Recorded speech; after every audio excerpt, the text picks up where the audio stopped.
নমস্কাৰ আমি আজি আহিছোঁ মাজুলী যোৰহাট সংযোগী দলঙৰ কাম চাবৰ কাৰণে আহক আমি এজন বিষয়াৰ লগত কথা পাতোঁ দাদা নমস্কাৰ কওকচোন আপোনাৰ কামৰ বিষয়ে কামৰ বিষয়ে মানে আমাৰ কামটো এতিয়া পূৰ্ণ গতিত আমাৰ আগবাঢ়িব ধৰিছে প্ৰথমতে কিছুমান সমস্যা আছিলে ষ্টাৰ্টিঙত কিয়নো কিছুমান লেণ্ড এপ্ৰুভেলৰ কথা আছে বিভিন্ন ধৰণৰ টেকনিকেল ইছ্যু কিছুমান আছিলে এই সকলোখিনি কৰোঁতে এতিয়া প্ৰায় সেইখিনি কাম সম্পূৰ্ণ হৈছে কাম কৰাৰ পিছত এতিয়া আমাৰ গোটেইখিনি কাম অলৰেডি 12টা খুঁটা আমাৰ অলৰেডি তাতে আমাৰ প্ৰচেছিং হৈ গৈছে 12 নম্বৰছ গতিকে আশা কৰোঁ খুব সোনকালে আমি প্ৰকল্পটি সম্পূৰ্ণ কৰি মাজুলীবাসীৰ যি সপোন সেই সপোনটো বাস্তৱত ৰূপায়িত কৰিব পাৰিম বুলি এটা নিজৰ বিশ্বাস আছে আপুনি কেনেকৈ ভাবে কিমান দিনমান লাগিব মানে বস্তুটো কিমান দিন আপোনাৰ যিটো আপোনাৰ 4 বছৰৰ কথা কৈছিলে খুব বেছি আৰু 1 বছৰত ধৰিছোঁ কাৰণ ইয়াত বাৰিষাৰো কথা আছে 1 বছৰতে আমি এক্সট্ৰা এটা লৈছোঁ আৰু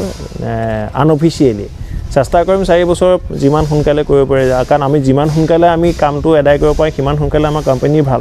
কোম্পানীৰ মানে প্লাছ পইণ্ট থাকে গতিকে চাই লওঁ বাৰিষা সবখিনি চাই লৈ পেলাই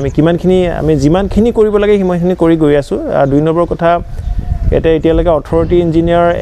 মানে এটা এপইণ্টমেণ্টটো হোৱা নাই কাৰণ তেওঁলোক হৈছে মিডলমেন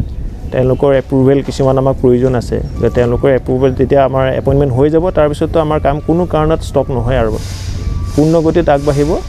আশাবাদী আমি প্ৰয়োজনীয় যিখিনি সামগ্ৰী আছে প্ৰায় আহি গৈছে সকলোখিনি মেচিনেৰী সকলোখিনি আহিছে আমাৰ এতিয়া এইটো মাহৰ লাষ্টলৈ আমাৰ নিজৰ জাহাজ আহিব কাৰণ পানীত খুঁটা পুতিব লাগিব সব এতিয়া আহি আছে সম্পূৰ্ণৰূপে হয় আপুনি দৰ্শক যদি আপোনাৰ ভাল নামটো ক'ব বিচাৰে মোৰ নাম জিন্তু ভূঞা আচলতে মোৰ ঘৰৰ মাজুলীতে মই ইয়াতে HR এডমিন গোটেইখিনি মই চাই আছোঁ সেইটো কাৰণে নিজেও সৌভাগ্যৱান বুলি ভাবিছোঁ নিজৰ জেগাত নিজৰ সপোনৰ প্ৰজেক্টটোত যেতিয়া মই